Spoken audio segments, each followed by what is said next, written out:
So I'm here with Toni Thomas at the Cooperative Extension Service office on the Orville Ken St. Thomas campus, and I'll just let her tell a little bit about herself. Well, I've lived in the Virgin Islands for quite a long time, but before I came here, I grew up in New Jersey, very close to New York City. Spent time in New York City studying, and also after college, I went up to Montreal, traveled throughout Europe and North Africa several times in attempts to get farther south in Africa, but that wasn't possible at the time. So for the first part of my life, I did travel quite a bit, traveled in the Caribbean, coming here several times before I decided to settle on St. Thomas. Wow, that's 4 decades at least. 4 decades at least. And then I came to work in at the Virgin Islands at UVI in the 1980s. And I started working on a project that was very exciting. Actually, I volunteered initially because I had been coming to Cooperative Extension Service. I really wanted to learn, although what I studied was more humanities, fine arts, those particular things. Where I studied, there was a very, very good agricultural school as well. It was Cornell University. So just everything was interesting. All of the curricular activities were very interesting. And at that time, I got interested in agriculture as well. And also, having grown up in a city area, a suburban area, nature wasn't that prominent. Everything was, mowed lawns and that kind of thing. When I got into the wild and could see the forests, and I became curious about everything around me. And so I started learning there. I became involved with the Cooperative Extension Service at the university and learned about community gardening and other things like that. So I already had interest in those things when I came and found Extension Service in the Virgin Islands. And so many workshops were being offered at that time that were open to the general public, and they were just excellent. And so I decided to come and volunteer at a time when they needed volunteers because scientists were coming to the Virgin Islands, specifically from the Smithsonian Institution, from the University of Puerto Rico and other universities, and the New York Botanical Garden, to do inventories of the natural resources of the Virgin Islands. So I started working along with those teams of scientists because what we were going to be doing here at the university was keeping some of the collections that they were making, particularly on St. John, but they were also working some on St. Croix and St. Thomas. So that was my first job here, was to process these collections as they were bringing them in. And in fact, at that time, we only had one computer in the office. And we actually got it for that particular project. So I was also learning how to use a computer because computer science was just starting, really. It was that and it was in the 80s. In the 80s, yeah. Wow. So your actual degree program was not in agriculture? No, it wasn't in agriculture. But the interest grew when I was, working on getting another degree. Yeah. And so. Interesting. Nice. Because then I just began volunteering everywhere that I could, find somebody who would take me in, Rutgers University. I went there and worked on a research program. I mean, you could walk into places and say, I'm interested in learning, and that was possible at that time. I think it's still possible. Yeah. Absolutely. We do that here. And it's still needed. It's still needed. Yeah. That's how you get started. You get started sometimes with practical experience, Right. and realize you have an interest in that. And sometimes when you're working, and that's one great thing about the university, you can have a lot of one-on-one experiences here from people that know about things, who have and are willing, have the time and are willing to work with individuals. You get great education that way. And the small sized classrooms and being able to just walk into places. And even now with COVID and everything, you can still reach out to people and call and set up things and make things happen. So it's great. And I know that ties in, that background then ties into what you actually are officially responsible for doing with Cooperative Extension Service. Exactly. So let's speak about that. Actually, so that was a great stepping stone for me, processing these collections of native plants. I learned about the native plants, it was, you couldn't have had a better education. And so I started working, then I was hired. and I became an employee in the Agriculture and Natural Resources program at Extension. And basically native plants was what I would say my focus was, but it expanded into other areas. Of course, we work on watershed education, on water quality, native plants, environmental management, and even into agriculture. We work a lot with the farmers, trying to provide information about natural resources. And so that's basically what my focus has been here.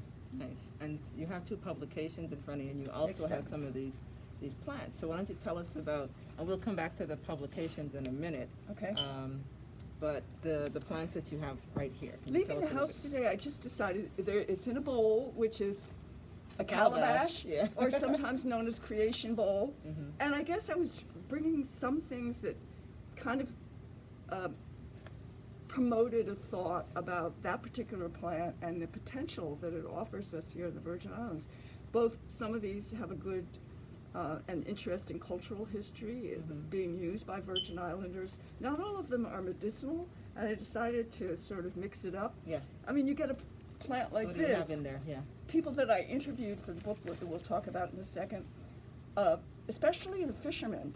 This was one of the most important plants to them. It's tire palm, and tire palm, a lot of people think it's a common plant here, but really it's unique to a regional area being Puerto Rico and the Virgin Islands, including the British Virgin Islands. Okay. The way the fishermen used it, they would use the emerging leaf, the first leaf to come up, and they felt this was stronger than steel. And they used it on their boats, and they used it to tie their fish pots. And they just swore by this. If you gave them a chance to use this over, wire, Yeah. they definitely would choose this. Wow. Okay. So I thought I'd bring it along just to show how important various plants have been as far as the culture is concerned here, but not necessarily medicinally. And then there are a lot of plants here that are traditional medicinal plants. This is one called Sweet Scent. It smells wonderful. Of course, nobody out there can smell it. I know. But it was great. You got Used to for make an colds appointment to and come into the whatever. office so you can smell it Yeah, from our this is where it's demonstration going to garden. tempt you to come in, and we have an open door. Please come in. I know that This one. is another one people know as noni or we know it here as painkiller. That was the local traditional name, painkiller, or starvation fruit, because people, if you had nothing else, this was available, and yet this became such a commercially important plant. And you could buy a bottle of noni for $40, from the Tahitian, it's a Tahitian plant. But here it was growing, and for a while people weren't connecting up this thing you're paying $40 for and this tree going, Right. and the coastal Right in your areas yard. are the same thing. Right. It is not originally from here, it was from India originally, but it was also brought as a dye plant that was used in the dye industry. We had a big dye industry here in during the colonial period. And dyes, natural dyes, were really important. I mean, the color of royalty was purple, and so they were trying to find purples all around the world, sources of purple color or red. And so I'm going to go through this quickly. Sure. This one right here, I brought in a couple of plants that I'm not even going to give the names of the plants, Okay. because these plants are rare plants, but they have potential. A lot of these plants were used traditionally, but I think a lot of the plants that were used traditionally became known probably in the colonial period, but the islands had been cleared. Agriculture was the big thing. The forests were being cleared. So oftentimes you don't find as much knowledge, traditional knowledge about the native plants in the forest, Right. because the forests weren't there. But we do have these plants, and they're rare, and now they're in the forest, and one has wonderful fragrance. It's related to our official Is it the little berry? endangered species, Is that one that little St. berry in it? Thomas prickly ash. And this one right here is this brother or sister to cocaine. Oh, It's okay. the same Family. genus as Okay. cocaine. But there's no research on these plants. So I would encourage people that might want to come to the School of Agriculture and are thinking about futures in natural product chemistry or other things like that, it's wide open. There's still a big frontier out there. You think about the Amazon rainforest and finding new cures for this or that. But we are just like the Amazon rainforest. Gotcha. Okay, I understand. Yeah. So then, I'm not going to go through all of them, but Sure. you know, we have Soursop. That's a major cancer plant now. It's being actually used. It's been studied by a number of universities. The only thing about Soursop, it's very effective. It's been very effective. We've had people come in and say they had cancer. They were terminal, and they found out about using noni, and they started, and they've gone into remission. But the research is there to support some of that. The only thing is it's better used fresh. So that's provides us with an advantage. Because we at have times. it right here. We have it here. Yeah. And could we even have places where people who come who are suffering, Medicinal but they could tourism. be using medicinal tourism. Yes.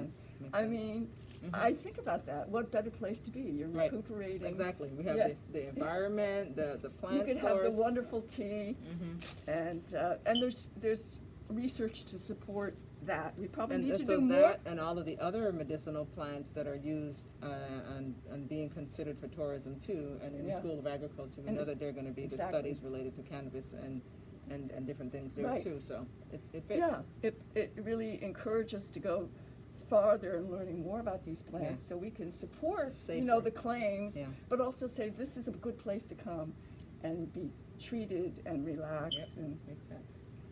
this is a plant. This is called crabbush, which grows in the coastal areas. It's a plant that was used traditionally, but now we're finding there's a lot more to this plant. Okay. And that's another area that I think some of the research plants had traditional uses that were for one thing, but now with additional research, and all of these traditional plants are being researched now, you find there's more potential.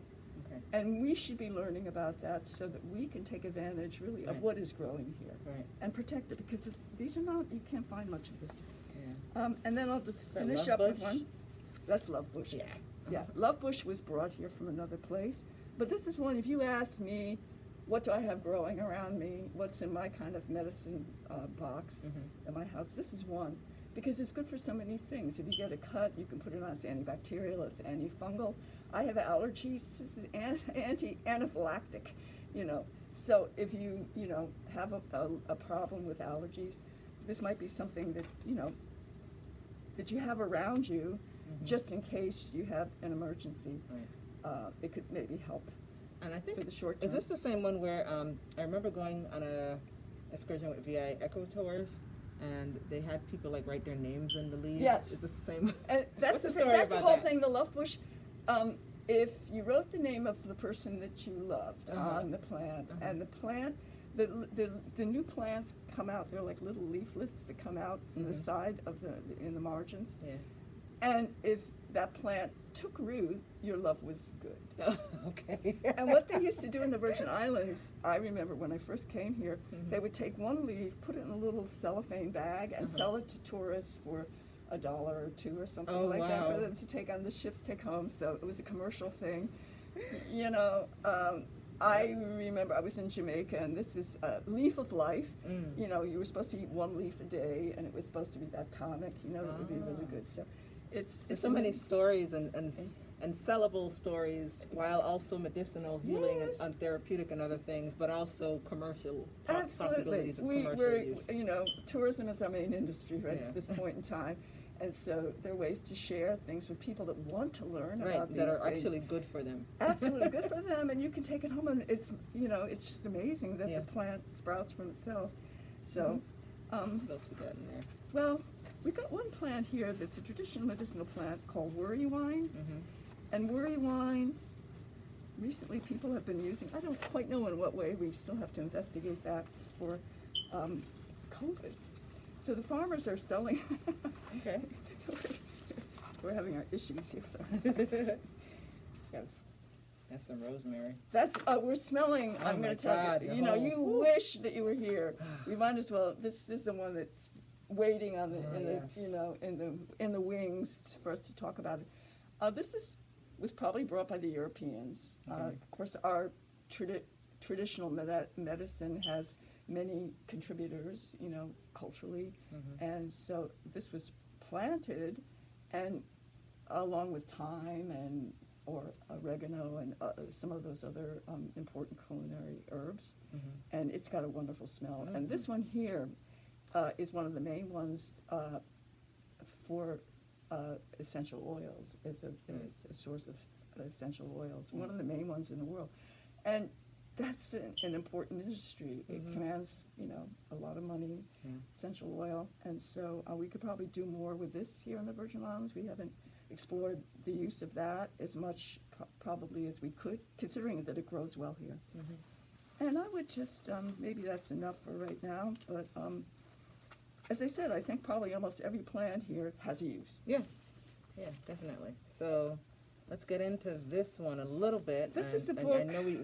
I know we've been going around the garden and the herbarium and everything today, so if you could just summarize the back end of how this came about. Okay. Yeah, and then what The is back that? end of how this came about was that I wanted to learn about the plants, and I began, we didn't have digital photography at the time that this book started, and so, because I had a background in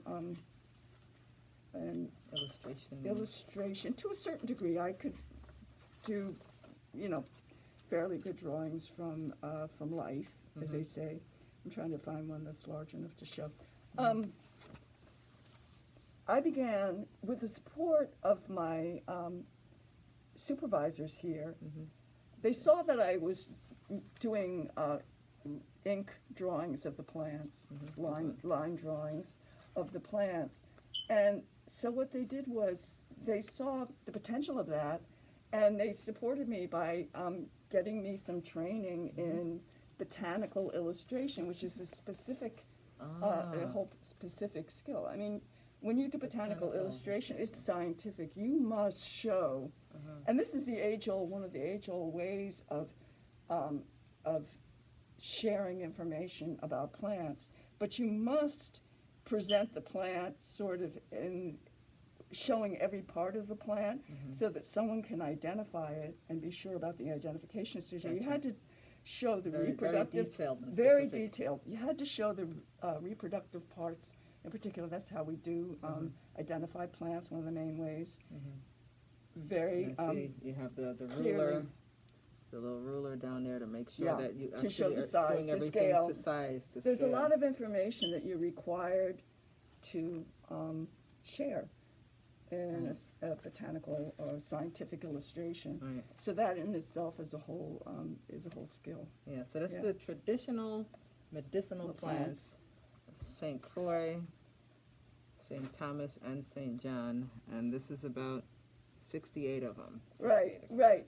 So You know, as I was kind of illustrations getting in involved with the documentation of the traditional medicinal plants, I was looking at what we saw before about all the folks who had been trying to document medicinal plant use, but those lists were usually fairly short, and so what I started to do was compile a database of a listing of the plants, their common names, which was really important because we were keeping the study to the Virgin Islands because things were changing and people were coming quite, you know, rapidly into the Virgin Islands, other cultures from other islands, and we wanted to try to document the local history before it just was, you know, inundated. So we found in the end there were over 400 plants that had been used traditionally in the Virgin Islands for medicinal purposes, but we chose 68 of those plants to focus on in this book for various reasons. So that was done some time ago. As you can see, very few illustration, very few photographs. And that's made, although people are interested in the book, we're hoping now we're able to document. We have photographs, and we're building on this original publication. For an updated For an version. updated. But I must say that the information that's in here is we've been doing the updates. This information still stands. We're just building on it. There's so much more Just adding research. color photos and We're things like adding that. color photos. There's research on every single plant in this book. that we couldn't find at the time the plant that this book was being developed. Nice. Over 20 years ago. Nice. So there was very little research at that time. So Great. yeah. And then Another thing that another day we'll bring you back to speak more about this one, but this one here, and this one here is another one that I worked on, which is about the plant and marine communities of the Virgin Islands. So basically, it was an attempt. The Department of Interior started to map the different plant and marine communities of the Virgin Islands. This one has a lot more photos. And it talks about, so we mapped, there were three, there was a scientific team, there was one of the scientific team member on each island. So there were three of us, and we had to map, do the map of the Virgin Islands, do the marine and the botanical zones or ecosystems. And then we provided information about each one of those particular ecosystems. Right.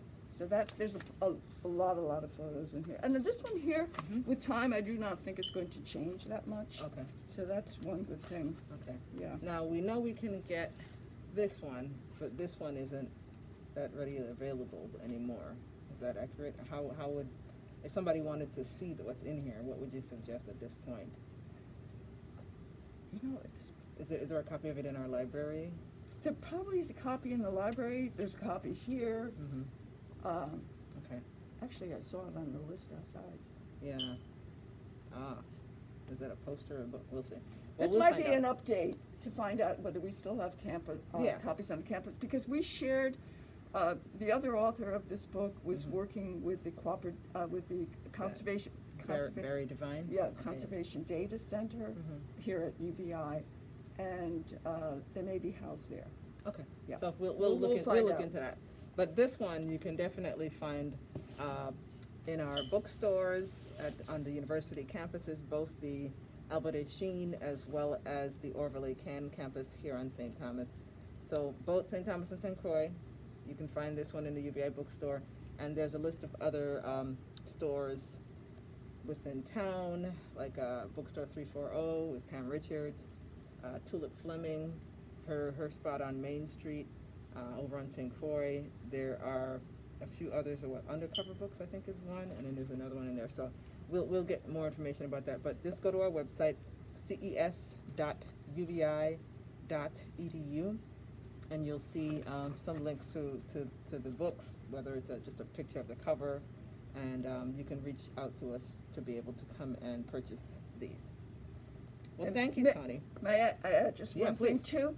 Because we are updating the book. If people are interested in plants, please feel free to come by to our office on the St. Thomas campus. It's the second building, it's the first building after the security building on the main road. You can park there, the parking is open, and come in and ask us questions. And if you could share your contact info, so that way they can call ahead or set an appointment to come in, or email you if they want to email you. Okay, my email address is Thomas, so that's TTHOMAS2, Thomas2 at uvi.edu.